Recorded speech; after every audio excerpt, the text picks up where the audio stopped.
Inshallah. this That, place. that time when Hazrat Mehdi comes, he will make me to speak Bosnian, and I'm going to come and speak Bosnian to you. That time, I don't have to speak this English. What is this English? Astaghfirullah. Yeah, Alhamdulillah. It is necessary. Why are we concentrating on Hilafet? Why are we concentrating on Hilafet? Who can say why we're concentrating on Hilafet? Who has answer to this? Why do you think we're concentrating on Hilafet? Huh? Zaid, you're from Macedonia. Okay. Why are we concentrating on Hilafet? What is so important about Hilafet? What is so important about Khalifa that 99% of the Muslims, they don't even know this word. They don't like to hear it. They say this is old-fashioned, long time ago idea. Now we have precedents. Why are we concentrating on Khilafah? Because this is Sunnah of Hazrat Rasul alayhi salam. Ah, This is the way how we should. yes. Inshallah. Because Holy Prophet ﷺ is saying, if 3 days there is no Khalifa, there is no Islam. That's why after Holy Prophet passed away, immediately the first thing is to choose a Khalifa. Because now Islam is not individual private religion. Yeah? You say it is a beautiful whole system. It is deen. It is not incomplete like Judaism or Christianity. That is incomplete. Islam is ruling everything from families to communities, individuals to kings to empires to economic system, science, all kinds of knowledge. Islam is there to cover everything. And for 1400 years, close to it, we've always had a Khalifa. This time, it is never before happened in Islam that we don't have a Khalifa. Almost 100 years now. We just see 1300 years we have Khalifa. Where we reach, what did we gain? Everything, dunya and akhirah. 100 years we don't have a Khalifa. Where we are, what have we gained? We are under the feet of the enemies of Islam. We want everyone to be our friends, of course. When there is a Khalifa, the Khalifa gets along with everyone. If you don't attack Islam, we have nothing to say to you. During the time of the Ottomans, they have Jews and Christians inside the empire. They work together. They were inside the government too, working. Isn't it?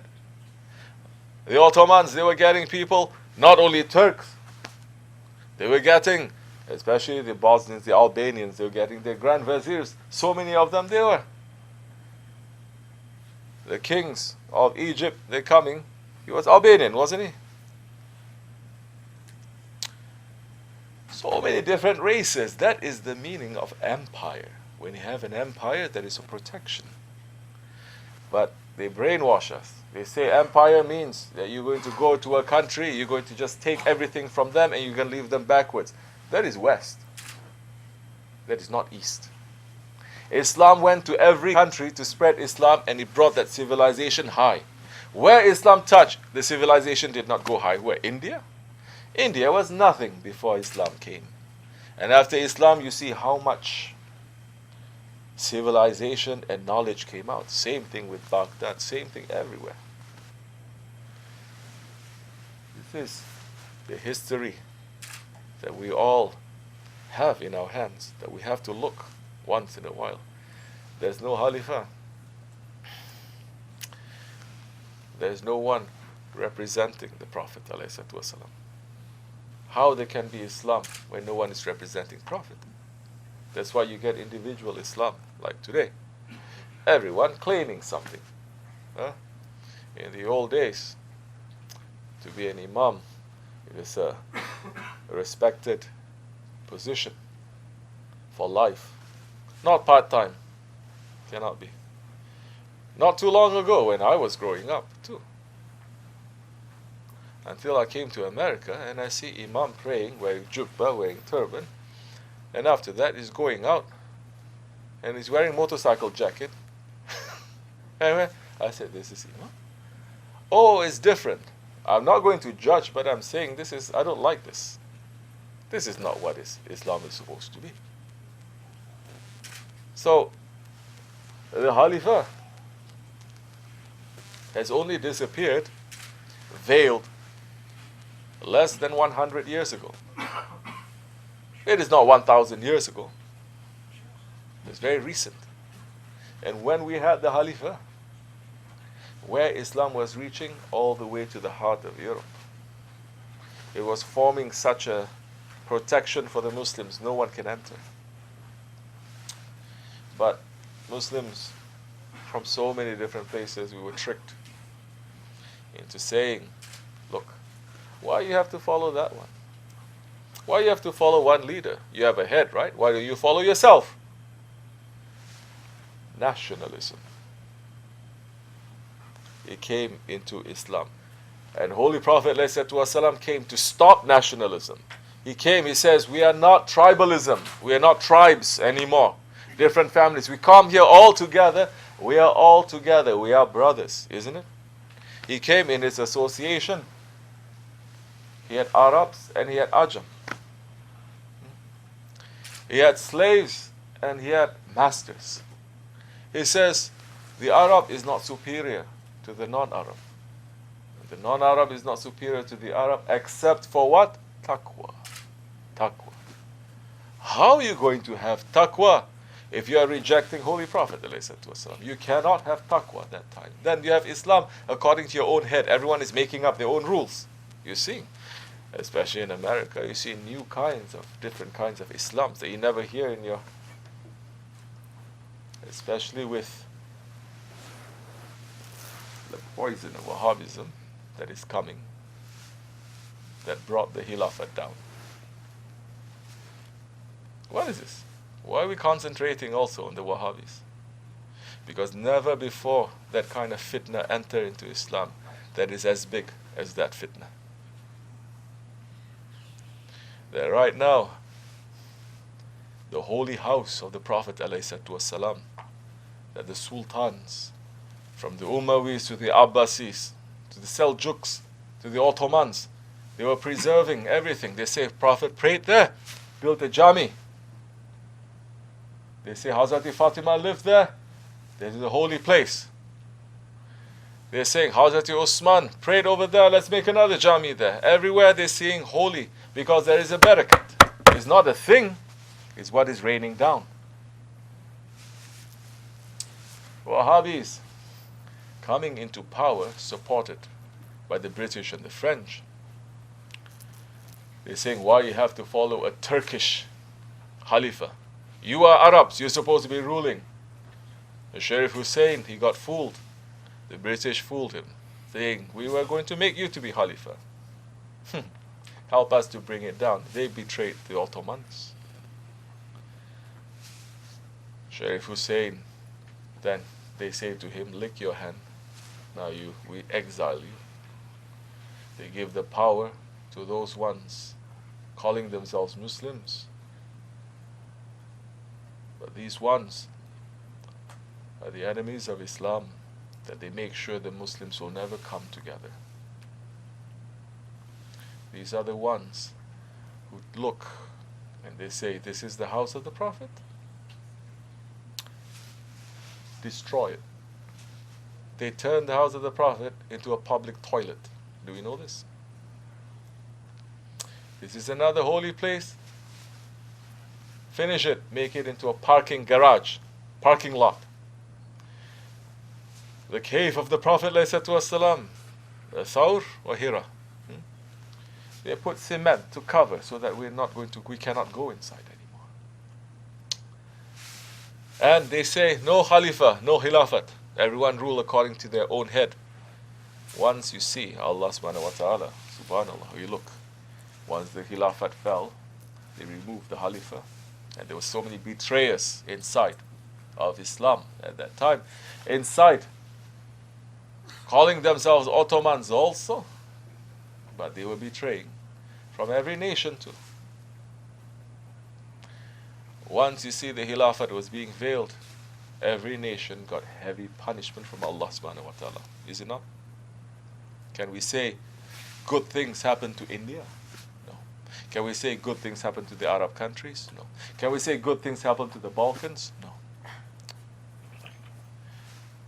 The intelligent man, when he walks and he falls down, he trips over something, he must get up to look. What make me to trip? I must avoid that. He never walks, he trips, and he just continues walking. We have been tripping for 100 years. But they say, no, don't speak about Hilafat. We're going to get you to be drunk with tribalism that Holy Prophet came to destroy. Nationalism. That time, you see, so many countries, once they became independent, that's the first punishment. Allah is saying, you don't want my Khalifa? Okay. Then the Kafirs are going to rule you. That's it. Isn't it? Look at India. Look at the Middle East. Ottomans, they were ruling the Middle East. For example, in that area of Lebanon, Syria. Hundreds of years. 300 years, 400 years. Not a single one, not a single Lebanese speaks Turkish. They ruled India a few hundred years. Everyone in India speaks English. Are we understanding? We're speaking about language now. Huh? What happens? You have children now. You speak to your children in your language, and somebody comes and says, no, don't speak this language anymore. You cannot communicate to your children. Your children cannot communicate with you. You become completely... What happens when you cannot talk? You go crazy, isn't it? What happens when a whole nation, they say, don't speak your language. We're going to teach you a new language now. You cannot even go to your books to open because you don't know your language anymore. And that time, very easy for them to change your minds. After we were punished by colonialism, by communism, by socialism, we became independent. First thing that happens, Muslim country and another Muslim country becomes independent. They start to crush with each other. They start to fight, isn't it? For example, look at India. They decide to separate, to become Pakistan. They started fighting. With who? With India? No. With Bangladesh. Same thing with Iran and Iraq. Same thing with so many Muslim countries. Civil war beginning, and Allah is continuously punishing us. We are under punishment. We are not being blessed right now. Because Allah's protection is coming with the Hilafat. Now, we don't have it. It is lost. It will come back, inshallah. We are preparing ourselves for that. How? We're not going around selecting. There are so many other Hilafat movements also. No.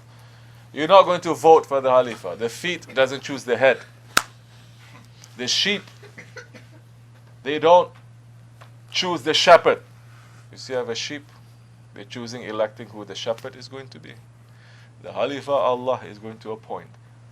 And if they appoint a nominee for Hilafat over CNN or BBC, don't vote. My advice for you, because it's not a real one. But they know too, Muslims want a Khalifa.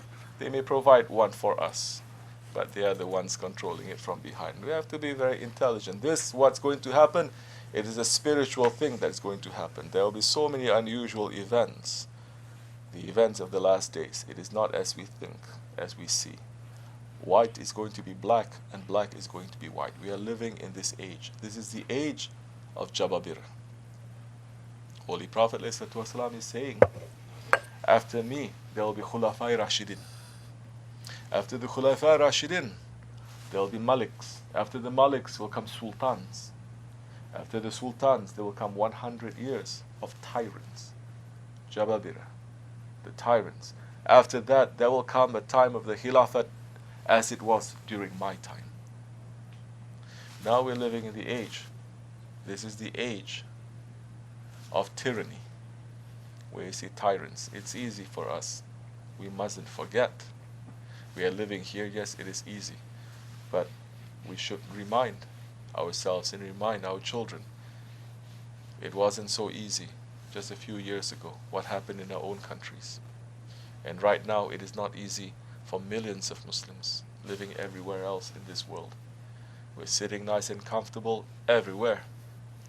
From Chechnya to Palestine, to Kashmir, to Burma, to Syria, everything is boiling. China, forget about it. So where is this feeling of ummat if we don't remember Khilafat? So, inshallah Rahman, we're asking Allah to bring the Khalifa soon. Our preparation is just this. It's just zikr, it is nothing. We are not proposing people to go out to speak hatred about, no. Like I said, this is a country that is also blessed that we are living here. It's protecting some Muslims' rights. But Shaitan is not happy with that too. It has to put certain things there to make the Americans to change their perception of Islam. Because before 9/11, Muslims were coming into Islam so much because they understood how beautiful Islam is. They don't have the same kind of hatred towards Islam as Europe does. Certain things they have to say to put there, so that now they say, oh, Muslims, especially not Muslims wearing that Wahhabi thing. Yeah? They have to put that one, Osama bin Laden wearing turban. Ahli Sunnah and Ahli Tarikat and Sufi kind, to put that there. They supported him and he hates the Ahli Tarikat. That one hates the Ahli Tarikat.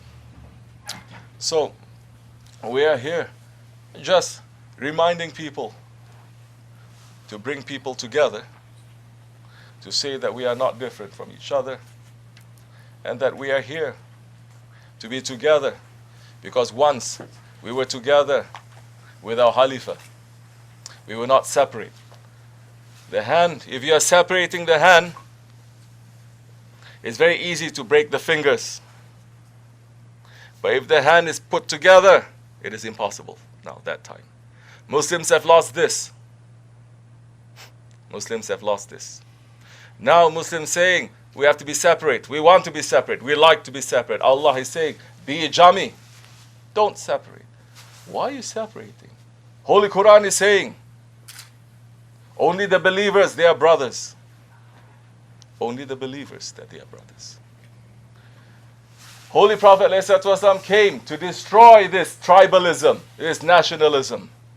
Don't say, I'm Pakistani, I'm Turkish, I'm Albanian. Don't say. Say, I'm Muslim. Say that I'm Sunni. Come together in the way of the Holy Prophet ﷺ. Come together to remember him. Alhamdulillah. We just finished the zikr of Allah. And Allah subhanahu wa ta'ala is saying in the Holy Quran, who is more tyrant than that one who is stopping the remembrance of Allah in his masjid? Isn't it? Who is more tyrant than that? It's happening everywhere. We went one time to a big Wahhabi masjid. We're making the zikr. They invite us to. We don't go to anywhere that people don't invite us anyway. There's a lot of things. We like to live simple. We're a farmer from the upstate New York. We like to take care of sheep and horses and plant things and worship. Every night we have sohbet, we have zikr. That is the reason why we pull ourselves back. But Holy Prophet ﷺ is saying, if they give you invitation, you go. We're not coming here. We didn't travel here 22 hours for nothing. We came here for the sake of Allah. What are we going to gain in this dunya? Nothing. And we don't care. We didn't give up from everything to go on top of the mountain to care about this dunya, to care about position, to care about influence, to care whether people like us or not. We don't care. That is tarikat. We have given up. And we are not people who don't know the world. So many of our guys, young guys, they know the world. They have the world. And we're saying the world is not giving us what Allah is giving us. We run to our Shaykh We run to our Sahib, the Sahibul Saif. We run to Awliya Allah, and we're sitting in the gardens of paradise. And now, we're going to different masjids. When they're inviting us to make a zikr, and they're stopping us. They say, get out, you cannot make zikr. Okay, Wahhabi masjids, we can understand a little bit. But Ahl Sunnah masjids? It's okay. No, it's not okay. Because Allah subhanahu wa ta'ala is saying, I swear, Allah is swearing, by my majesty, I have made zulm, I have forbidden zulm on myself. Allah subhanahu wa ta'ala, whatever He does, no one can stop. But He says, I have forbidden to be zalim, to be a tyrant on myself. Oh, you my creatures, do not be tyrant to each other. And what is the biggest tyrant? The one who says, stop, don't remember Allah. And we're wondering now why this nation is being punished. Yeah. Inshallah Rahman. Time has entered for Maghrib. Yeah. We should be praying, inshallah. And we may continue later.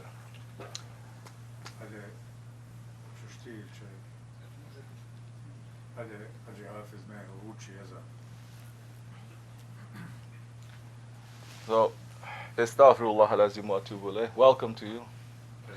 Imam, welcome to me. Welcome to all of us. You are all welcome to come upstate. At any time that you want to make zikr, to eat, to cut sheep, it doesn't matter. This is Imam. Yasmin. Everything goes like rivers toward one goal. Our goal is Allah's pleasure. Our goal is the Holy Prophet ﷺ to be pleased with us. If our goal is anything other than that, it's going to fail. One day we may stand up, next day we're going to get weaker and weaker and weaker. Either you're going to meet people who's going to give you nur, or you're going to meet people who's going to take nur away from you, and they're going to give you nar. So, the circles of zikr is where the circle of light comes. Alayhi salatu wassalam. Inshallah Rahman. May Allah forgive me. Assalamu alaikum. Bismillah ar-Rahman ar-Rahim.